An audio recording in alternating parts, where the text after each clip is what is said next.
Welcome. Good to be here.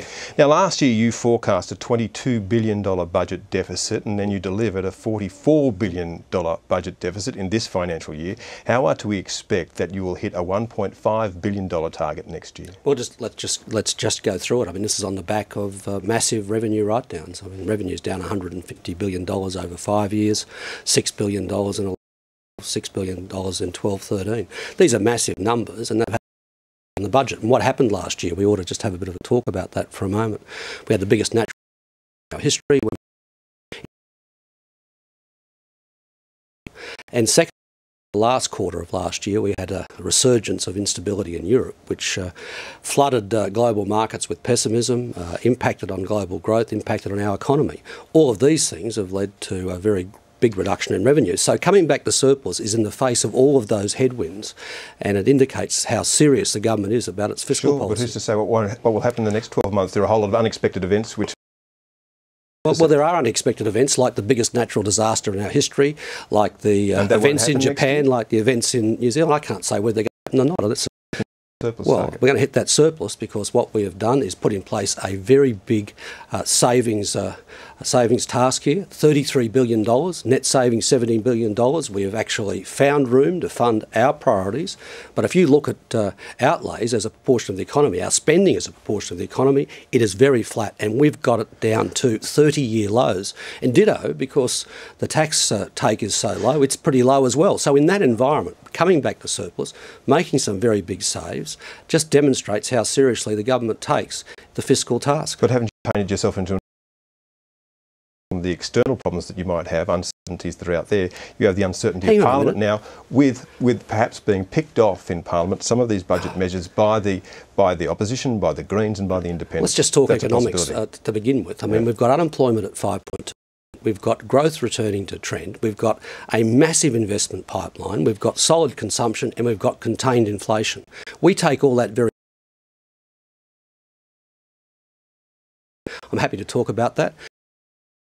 Responsible economic policy from the crossbenchers. Over the past couple of years, we've had no support from the put a wrecking ball through just about every sensible thing that we do in economic policy, and runs around the place pretending that the global financial crisis never happened, the natural disasters never happened, and there isn't any instability in Europe. Now, one of the ways that you are paying for the things that you want to do, the battlers bonuses that you are handing out, is to cut the company tax cut, which was a promise.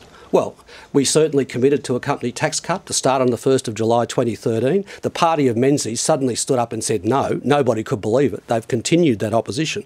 And in fact, they proposed to increase the company rate. So the fact is that the Liberals are opposing it, and so too are the Greens. We can't get it through the Parliament. So I think we took the responsible decision, and I don't apologise for it, to spread the benefits of the boom out there to low and middle income earners. Why don't you hand over the small business tax cuts, which the Greens would certainly support, which would give you the numbers in both houses? Well, we've already got in there, funded by the mining tax, the instant asset write-off. That's more than $2 billion. We've just put another $700 million in terms of loss carryback. That is a massive package for small business, and we stand ready to talk to the business community about further reform when it comes to company tax. Treasurer, you said the mining tax would spread the benefits of the boom. It's clearly not doing its job because you're having to find another way to spread the benefits of the boom. Hang on a minute. It's only just starting. It's only just starting, and we've got a revenue stream. And you change some of the central tenets before it started. And well, what we're doing is enhancing what we're doing within the context of the Parliament that we have. But if you look at the instant asset write-off for up to 2.7 million small businesses, the loss carryback, they're very big initiatives. But why should Australians be denied the benefits of the boom because of the bloody mindedness of the Liberal Party in the Parliament, who haven't got the good sense to support business tax reform? Among the things that you've done is move financing or move money from financial year to financial year. One of the things that you've done is moved $1 billion in local government grants from next year to this year. That's two-thirds of the surplus. There's only one problem with what you've had to say there, Chris. We did it last year and we did it the year before. So to say that this is abnormal... it does make a difference to the bottom line next year, doesn't it? Well, it's made a difference to the bottom line all the way through. So that's just another one of the furphies that the Liberals are putting out there, because they haven't got the guts to bring a budget back to surplus. They've got a $70 billion hole in their budget bottom line. So they'll run around and nitpick with all this silly commentary, but it doesn't mean anything. It does mean something. It means that you are moving finances from one year to the next. And when they were in government, finances were moved. When they were in government, finances were moved every year. It has been moved every year. So there's nothing abnormal about that. That's my point. Now you say that the Reserve Bank will have more room to move because of this, because you're taking spending out of the economy. Yet before June, we'll see that $1.1 billion in local government spending moved into the budget, $3 billion in compensation for the carbon tax, and another $500 million for school kids' bonuses. That's $4.5 billion. That's half of the first stimulus package. That's a lot of money, isn't it? Well, we're not adding to price pressures in the economy, and what we've got now is an economy with a very big investment boom, and we've got contained inflation. This is one of the best places the Australian economy has been in a long period of time. We, unlike the previous government, when there was an investment boom on, are not adding to price pressures in the economy, and we're not adding to price pressures in the economy by coming back to surplus. That sends a very clear signal to markets, a very clear signal in terms of community expectations that we take our savings task very seriously. If you're taking as much money out of the economy as you say, why won't that affect unemployment? And I noticed that the unemployment rate is rising to 5.5%. It's going to tick up a bit. Yeah, well, there's 2 points. Are you responsible for that? Well, there's 2 points about that. It was upgraded actually in the mid-year update in November last year, so there's absolutely nothing. You've been on this process for surplus for a while. No, but the fact is that we do live in a patchwork economy, and whilst we have growth returning to trend, it is absolutely the case that there are parts of the economy which are soft, and there are sectors of the economy because of the cautious consumer, because of the impact of the dollar. So naturally, there will be some fallout in terms of job losses in some sectors of the economy, but we're also creating them elsewhere as well. The central tenet of this budget is to try and redistribute wealth down to the lower end of the economy. Are you buying votes?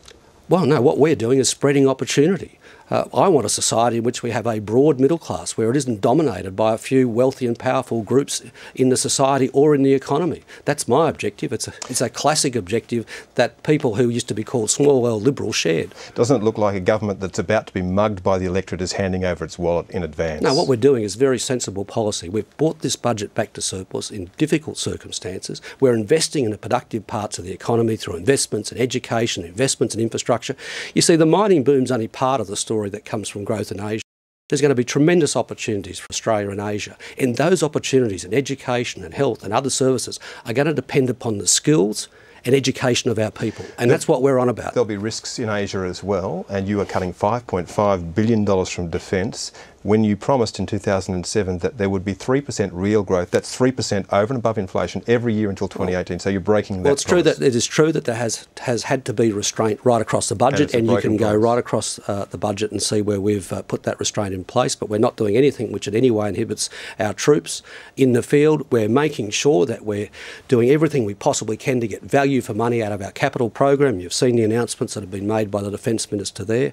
I think it's responsible what we've done. I don't believe it any way weakens our position when it comes to the defence of Australia. I simply don't share that view. People who run defence in Australia? Well, I don't share that view. I've been sitting now through ERCs and I've been looking through capital programs. I've got some understanding of how these things do move around normally, and they're moving around again in the case of the Joint Strike Fighter, not because of events here, but because of events elsewhere in the world. Now, you've delayed the promised increase in overseas aid, again a promise that you committed to. Well, there's no doubt that everybody and every part of the budget had to make some contribution, but what we're doing with aid is something I'm very proud of. It is still growing, and I think by 2015-16 we'll be the 6th biggest donor. We're doing very well on aid. Money is still increasing. It's just not increasing as quickly as it was before. Now, your budget papers point out the fact that the $23 carbon tax, when it starts, will be a very high price when compared to the rest of the world. It will rise to $29. Is that starting price too high, and will you change it?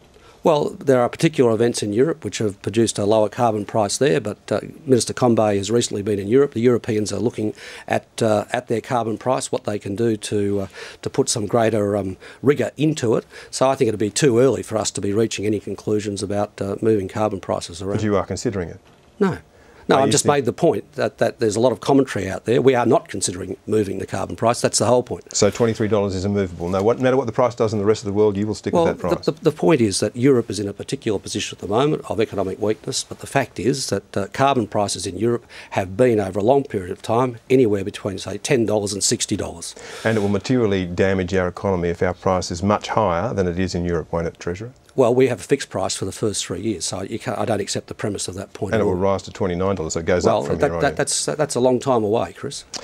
Now, I noticed that the resource rent tax is down $850 million on next year. Again, have you got your sums wrong?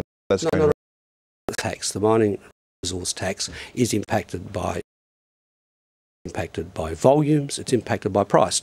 What occurred during this particular period was that coking coal, well, coal in particular, was down a bit and the dollar was moving around. That's all. This happens all the time. There's nothing unusual about it, and you could easily be here at the next update saying it's gone up. Treasurer, GST receipts are down $11 billion over 4 years. That's quite a lot of money. Will we see the states trying to claw some of that back from you? Well, our revenues are down and so are the states' revenues. So that is just what happens when you've got a cautious consumer and all of the events I've just described. And do you think that the states will make cuts to their budgets to try and make sure that they maintain their credit ratings? Well, it's up to the states to be involved in pretty good housekeeping, so we'll see what they do. I don't run their budgets. Should we see the Commonwealth and states cutting budgets at the same time? Well, what the Commonwealth has done with the states in recent years has been very, very generous. They're about $7 billion better off a year than they were under the previous government. Finally, Treasurer, if by consensus there's been a problem over the last 5 years in your economic, is that not your fault? Well, I'll leave that to the Chris, but the one thing I do know is we actually won the last election after we put in place... Looked a lot like a draw. Well, we put in place a set of policies which avoided a recession in this country. I believe that that policy approach was rewarded at the last election, and I believe good economic policy at the end of the day will win out politically, and I believe we've got the right policy for the future of the country. But if you want a more personal view about it, I mean, my predecessor, who lost government at the height of the mining boom when it went bars and the was really growing. So about his approach to communication as well. What we'll do is keep getting the policy. Wayne Swan, thank you. Thank you. And shortly we'll be joined by the Shadow Treasurer, and that of course is Joe Hockey. But Chris Richardson, the tax cuts that were promised, of course, as part of that whole mining tax package won't be going ahead. Do you think? Corporate Australia won't like a bunch of things in the budget. You know, partly there are disappearing company tax cuts, but there's a bunch of other things too. One thing that many people won't notice is the tax office has got more money, in effect, to chase the corporate sector and high income earners. That may make a few people grumpy. Chris, thanks. Joining me now is Shadow Treasurer Joe Hockey. Welcome.